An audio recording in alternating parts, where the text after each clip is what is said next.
नमस्ते बच्चों, विज्ञान के सेशन में आप लोगों का स्वागत है। मैं आपकी साइंस की टीचर ऋचा सेठ आस विद्यालय की तरफ से ये सेशंस ले रही हूँ। बच्चों, आप लोग देख रहे होंगे अपने स्क्रीन पर आज हम लोग एक नया चैप्टर स्टार्ट कर रहे हैं और उसका नाम है वायु तथा जल का प्रदूषण। हम लोग जानते हैं प्रदूषण से हम लोग घिरे हुए हैं चारों तरफ से। प्रदूषण के विभिन्न कारण हमें मालूम है किस कारण हो रहा है प्रदूषण। और अगर हम देखें तो एक हर इंडिविजुअल उसके लिए एक रिस्पॉन्सिबल है, वो एक जिम्मेदार है कि हम भी काफी अपना योगदान दे रहे हैं प्रदूषण बढ़ाने में।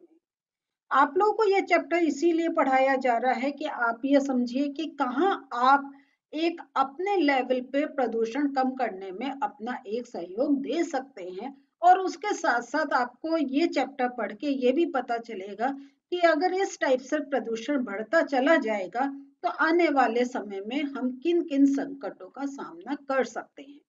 तो ये चैप्टर अगर हम कहें ये आप में एक जागरूकता पैदा करने के लिए है, तो इस चैप्टर को बहुत ध्यान से आप समझिएगा। कोई हम ये नहीं कह रहे कॉन्सेप्ट्स हैं जिनको आपको लर्न करना है, लेकिन काफी कुछ आप अपना इसको अपनी डेली लाइफ से एक रिलेट कर सकते हैं। तो जो हम लोग आज क्या पढ़ने जा रहे हैं, इस चैप्टर के कैसे शुरुआत होगी, इसको समझने के लिए बुक खोलते हैं। तो हमें विश्वास है आपके पास आपकी बुक है, तो चलिए हम दोनों मिलके खोलते हैं अपनी बुक। चलिए बच्चों, बुक आपके सामने है। हम लोग देखते हैं आपका इसमें परिचय क्या दिया गया है, आपको इंट्रोडक्शन क्या है कि इस चैप्टर में आप क्या पढ़ेंगे। तो यहाँ पे देखिए आपको हमेशा एक ना एक कुछ बच्चों का नाम लेके उसको इंट्रोडक्शन दिया जाता है। तो यहाँ उन्होंने ये देख रहे हैं कि ये बच्चों को जब ये पता चला कि जो आगरा का जो ताजमहल है, आप लोग बहुत से वहां होकर आए हुए होंगे। और अगर आप लोग अभी तक नहीं गए हैं तो कभी एक बार जरूर प्रोग्राम बनाएं और इतनी सुंदर एक जो हमारी एक मॉन्यूमेंट है हमारे कंट्री का, हमारे कंट्री की एक पहचान है, उसको जरूर देखिए। तो यहाँ पे जो इन बच्चों को ये आश्चर्य हुआ कि ताजमहल जो है वो दुनिया में जो 7 आश्चर्य हैं जिनको हम 7 वंडर्स ऑफ वर्ल्ड बोलते हैं, तो उनमें से एक है। तो आपने जरूर सुना होगा कि हमें दुनिया में 7 ऐसे मॉन्यूमेंट्स का बात आती है, लेकिन अब तो आगे पीछे कुछ नंबर्स होते रहते हैं। ये तो उसमें ताजमहल का एक नाम है। और ये जो है ताजमहल का नाम तो है, लेकिन उसके साथ साथ हम ये भी जानते हैं कि वो संगमरमर से बना हुआ है। संगमरमर मीन्स एक सफेद पत्थर से बना हुआ है। लेकिन क्या होता है कि इसमें जो अगर हम कहें आज से 20 साल पहले जो एक सफेद रंग एक हमें चमक कर दिखाई देता था, आजकल वायु प्रदूषण के कारण वो काला होता जा रहा है। तो जो हमारे आर्कियोलॉजिस्ट हैं लगातार उस पर काम भी चल रहा है। लेकिन अगर हम एक आप ऐसे सोचिए कि हम हमारे घर में कहीं बाहर से गंदगी आ रही है और हम लगातार अपने घर की सफाई कर रहे हैं, तो क्या इसका ये सॉल्यूशन है या जो बाहर से गंदगी आ रही है उसको हम आना रोक दें। हमें अपने घर की सफाई तो जरूर करनी चाहिए, लेकिन बाहर से जो उस कारण से घर गंदा हो रहा है वो हम कहीं ना कहीं रोकते हैं। कि अगर बाहर हम पानी पड़ा है और हम एक गीली मिट्टी वाली जगह से आ रहे हैं, हम ये कोशिश करते हैं कि चप्पल को बाहर खोल के तब घर में घुसे कि घर गंदा नहीं हो। तो इसी प्रकार क्या हो रहा है कि जो वायु प्रदूषण है, अगर हम उस पर कंट्रोल करें तो हमारा मॉन्यूमेंट सेव हो सकता है। लेकिन अगर हम उसकी लगातार सफाई करते रहें, केमिकल ट्रीटमेंट करते रहें, लेकिन वायु प्रदूषण पे कुछ रोक नहीं लगाएं, तो वो हम चाहे कितना भी मेंटेन कर लें, उसकी सफेदी धीरे धीरे एक कालापन पीलापन उसमें आता जाएगा। और ये ताजमहल के साथ हो रहा है जो आगरा का है, वो इसलिए और हमें हाईलाइट हो रहा है क्योंकि वो पूरा सफेद पत्थर से बना हुआ है। और वायु प्रदूषण के कारण उसके अंदर जो एक जो उसका व्हाइट जो एक अट्रैक्शन था वो डल होता चला जा रहा है। और ये किस कारण है? वायु प्रदूषण के कारण। अब आप कहेंगे वायु प्रदूषण से सफेद चीज कैसे काली हो रही है? तो आप खुद ही सोचिए कि आप व्हाइट शर्ट पहनकर जब एक जाते हैं और सुबह से आप वो शर्ट पहने हैं और रात में जब खोलते हैं काली आपको सफेदी पर काला नहीं दिखाई देता है, क्या वो व्हाइट शर्ट फिर आप पहन सकते हैं? नहीं, आपको धोना पड़ेगा। तो वो कालापन कहाँ से आया? जब आप बाहर जा रहे हैं, व्हीकल्स जा रहे हैं, आपको वो छोटे छोटे धूल के कण दिखाई नहीं दे रहे हैं, लेकिन वो आपकी व्हाइट शर्ट पे बैठते चले जा रहे हैं, और क्योंकि वो व्हाइट पर बैठ रहे हैं तो हमें ज्यादा विजिबल हो रहा है। तो हमारे चारों तरफ देखें, वायु प्रदूषण के कारण छोटे छोटे धूल के कारण और जो गैसेस, ये जो फ्यूल जल रहा है उसके जो छोटे छोटे कण जो हमारे चारों ओर हमें घेर रखा है, वो सफेद चीजों पे जमते चले जाते हैं। तो यही यहाँ पर हो रहा है। और यहाँ पे ये था कि जब देखिए, जब हमें एक चीज पता चलती है कि इस कारण हमारी कोई चीज का नुकसान हो रहा है, जैसे हम जानते हैं कि अगर हम बाहर बारिश में एक मिट्टी वाली जगह से, कच्ची जमीन से होकर अगर हम घर में घुसेंगे वही चप्पल पहन के, हमारा घर गंदा होगा। तो हमें अपने घर को गंदा होने से बचाने के लिए वो चप्पल बाहर खोलनी होगी। तो इसी प्रकार यहाँ पे ये बच्चे भी जानने के लिए उत्सुक थे कि वायु तथा जल प्रदूषण से निपटने के लिए क्या किया जा सकता है। तो यहाँ यह है कि हम सब जागरूक हैं कि पर्यावरण अब वैसा नहीं है जैसा पहले था। और ये आप पहले भी सुनते हो, आ रहे होंगे।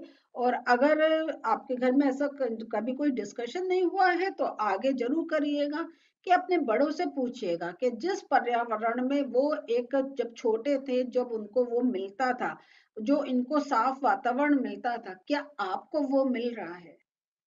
हो सकता है आसपास आपका कोई नदी हो, कोई झरना हो, कोई तालाब हो जो अब आपके सामने नहीं है, या पहले जिस एक कुएं से या पहले किसी नदी के में से जाकर आप नहा सकते थे या वहां से पानी ला सकते थे, आज आपके बड़े मना करते होंगे कि वहां का पानी नहीं यूज करें।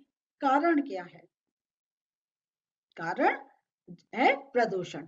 तो ये ही है कि जब हम अपने बड़े बुजुर्गों से बात करते हैं तो हमें पता चलता है कि हमारा एक टेक्नोलॉजी में तो एडवांस हुआ है कंट्री। कंट्री क्या, पूरे वर्ल्ड में पॉल्यूशन का प्रॉब्लम है। तो जो एक पहले से अब जो अगर हम कंपेयर करें तो जमीन आसमान का डिफरेंस मिल रहा है। आप बड़ों से बात करें, कहेंगे पहले तो हम आराम से चलते हुए वहां चले जाते थे, आज हम चल नहीं पा रहे हैं क्योंकि सड़कों पे वाहन दौड़ रहे हैं। पहले आपके कुछ आसपास के क्षेत्र होंगे जो लोग कहते होंगे यहाँ तो बगीचा था, यहाँ तो बाग था, लेकिन आज वहां पे बिल्डिंग खड़ी दिख रही है। तो इस टाइप से देख रहे हैं कि हमारा डेवलपमेंट के साथ साथ हमें कहीं नुकसान भी हो रहा है, और वो सबसे बड़ा जो नुकसान हो रहा है वो पर्यावरण को हो रहा है। हम स्वयं अपने जीवन में वायु तथा जल की गुणवत्ता में हो रही गिरावट के दुष्प्रभाव का अनुभव करते हैं। जैसे हम आजकल देखिए श्वसन रोगों से पीड़ित व्यक्तियों की संख्या में कॉन्टिन्यूस एक इंक्रीज हो रहा है, क्योंकि जब हम हमारे भी क्या है, आप देखते हैं हम नाक से ब्रीदिंग करते हैं, और आप ब्रीदिंग का सिस्टम भी थोड़ा आप पढ़ चुके हैं कि ट्रैकिया जो है हमारी सांस की नली है, उससे होते हुए हम जो हवाएं है वो हम अंदर लेते हैं। लेकिन क्या होता है कि अब जब हम इतना धूल भरा लेंगे, धीरे धीरे धूल के कण जो हमारी पतली से जो एक पाइप है उस पे जमने शुरू हो जाते हैं, और इस प्रकार हमें सांस लेने का रोग भी हो जाता है। तो हम उस समय की कल्पना मात्र में से ही भयभीत हो जाते हैं जब हमें स्वच्छ वायु तथा जल उपलब्ध नहीं हो। देखिए, यही आपको इसीलिए पढ़ाया जा रहा है क्योंकि आज से 10-15 साल बाद आप लोग एडल्ट्स होंगे। तो आपको कैसे आप कंट्रोल करें अपनी तरफ से, आप कहीं कोई बड़ा जो वन का क्षेत्र है उसे नहीं काटें, और जो आपके आसपास है वहां पे पेड़ लगाएं, एक ग्रीनरी करें, क्योंकि आप जानते हैं जो पेड़ जो हैं वो एक टाइप से बहुत कुछ हमारे पर्यावरण में बैलेंस बनाकर रखते हैं, और उनको मैं पहले भी चैप्टर्स में कई बार बता चुकी हूँ कि कैसे वो ऑक्सीजन देते हैं, सॉइल इरोजन को रोकते हैं, कार्बन डाइऑक्साइड जो एटमॉस्फेयर की है वो उसको अपने अंदर लेते हैं और इस प्रकार पर्यावरण में संतुलन बना रहता है।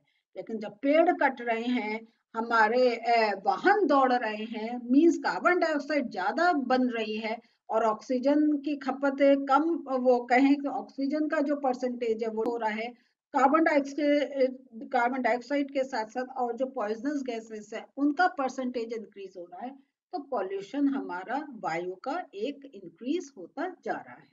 तो आपने अपनी पिछली कक्षाओं में वायु तथा जल के महत्व को समझ लिया है। ये जो चैप्टर है इसमें हम अपने आसपास होने वाले हानिकारक परिवर्तनों तथा हमारे जीवन पर इनके प्रभावों के कारण के विषय में हम अध्ययन करेंगे। तो बच्चों आज हम लोगों ने एक चीज समझ ली है कि ये चैप्टर पढ़ना कितना जरूरी है। हम लोग साइंस के स्टूडेंट्स हैं तो हमें मालूम भी होना चाहिए सारे साइंटिफिक रीजन कि ये जो अगर नुकसान वाली चीज हो रही है कैसे हो रही है, क्यों हो रही है, तभी तो हम उसे रोक पाएंगे। चलिए आज के नोट्स देख लेते हैं। तो प्रदूषण का प्रभाव की बात करें, आगरा में उपस्थित सफेद संगमरमर से बना ताज महल भी हवा प्रदूषण से प्रभावित हो रहा है। तो देखिए जो आप अगर उसकी हिस्ट्री में जाएंगे वो कब बना था और उतने सालों तक वो ठीक था, अब थोड़े समय से वो उस पर एक रंग उसका बदल रहा है। तो इतने सालों तक अगर ठीक रहा है इसका अर्थ है तब हमारी हवा इतनी प्रदूषित नहीं थी, लेकिन अब प्रदूषण का एक हम एक्सट्रीम कंडीशन देख पा रहे हैं।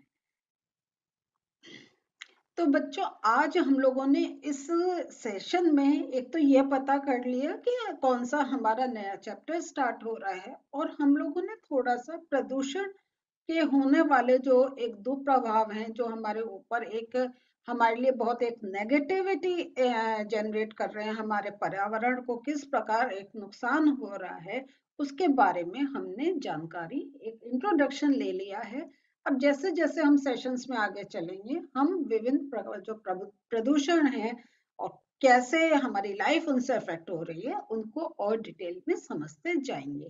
तो चलिए मिलते हैं नेक्स्ट सेशन में। बाय।